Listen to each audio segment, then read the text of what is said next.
Selamat datang saudaraku. Pernahkah kamu bertanya dalam hati, mengapa doamu seakan-akan menghilang di udara dan tak pernah dijawab?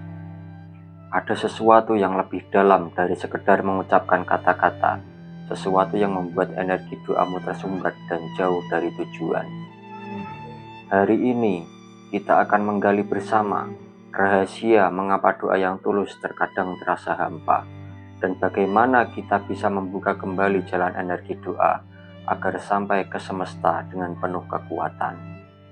Mari kita mulai perjalanan ini dengan hati terbuka dan pikiran yang jernih.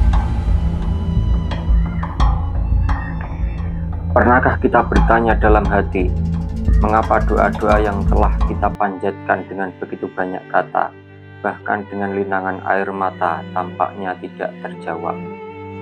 Banyak orang merasa kecewa dan mulai meragukan kekuatan doa.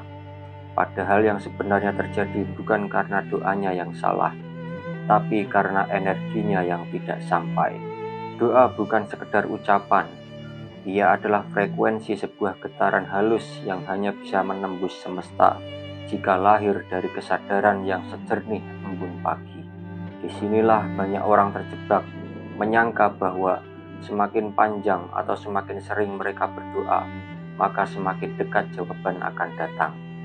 Namun, semesta tidak bekerja berdasarkan kuantitas suara, tetapi semesta merespon kualitas getaran. Seringkali kita berdoa dengan rasa takut, cemas, bahkan terdesak. Kita menyangka bahwa dalam keterdesakan itu, doa menjadi paling kuat.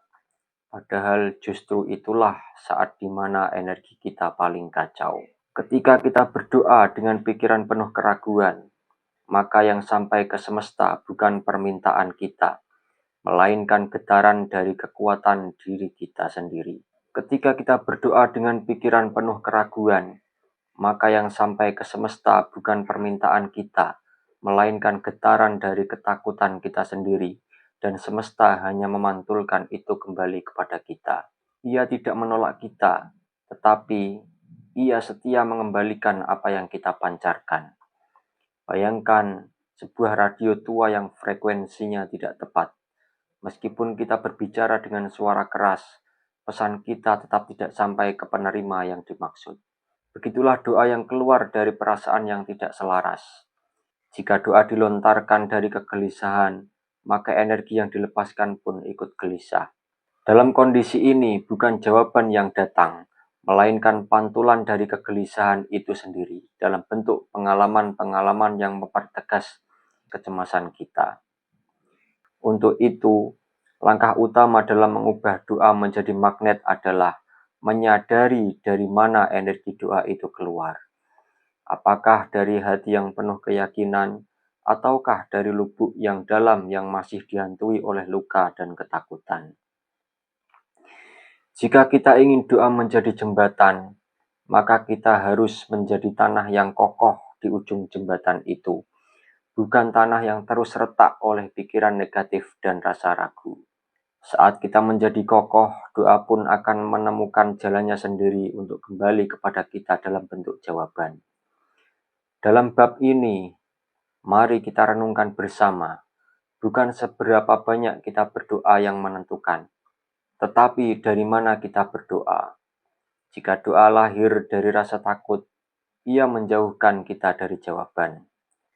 Tapi, jika doa itu muncul dari keyakinan, ia adalah kunci-kunci yang membuka gerbang realitas baru, tempat semua kemungkinan. Mari kita belajar untuk tidak hanya berdoa, tetapi menjadi doa itu sendiri, penuh percaya dan penuh kedamaian. Doa seharusnya bukan lari dari kenyataan, tetapi langkah untuk masuk ke dalam kesadaran yang lebih tinggi.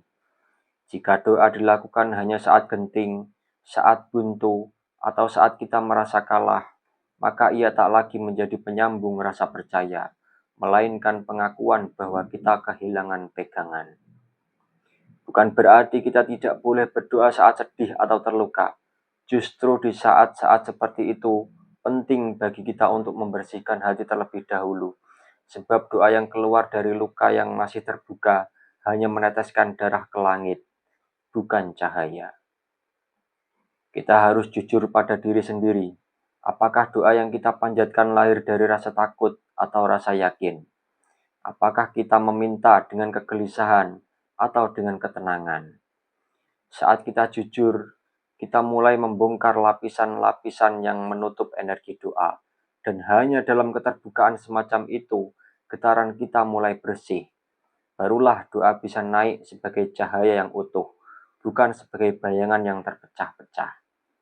Maka, jika doa kita belum juga menemukan jawabannya, jangan buru-buru menyimpulkan bahwa semesta tidak mendengar. Bisa jadi yang tidak terdengar adalah diri kita sendiri.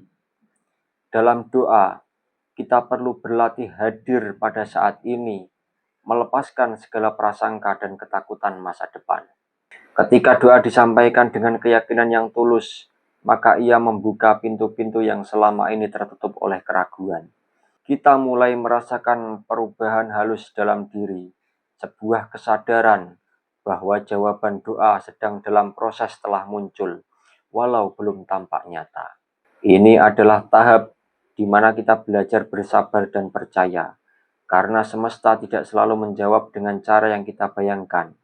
Namun, keyakinan menjadi kompas yang menuntun kita tetap pada jalur yang benar. Kita mulai memahami bahwa jalan menuju jawaban doa bukan hanya melalui ucapan, tetapi melalui kualitas hati yang penuh dengan keyakinan. Wallahu a'lamu bishawab.